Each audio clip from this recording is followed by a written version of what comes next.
told you not to use this. I told you not to use this. It's scary.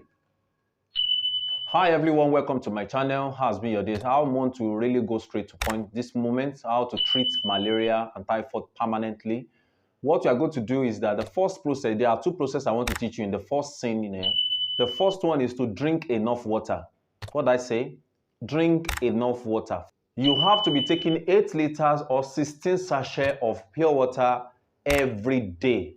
That's point number one. When you are doing this, it will flush out some particles in your body and you will not have any disease again, especially malaria or typhoid. The second is to get garlic, what we call it ayu.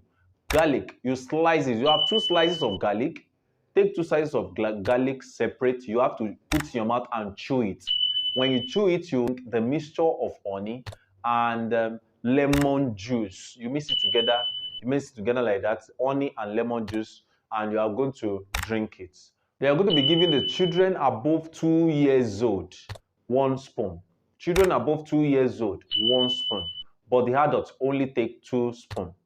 Thank you very much for listening to me. Malaria will not kill you. Typhoid will not kill you. They rush to the hospital when you know that you can do some things yourself. Just get this little ingredient, the recipe together, put it together as I've explained, and you are going to be free from any kind of malaria or typhoid. Take care. See you in the next video. Thank you.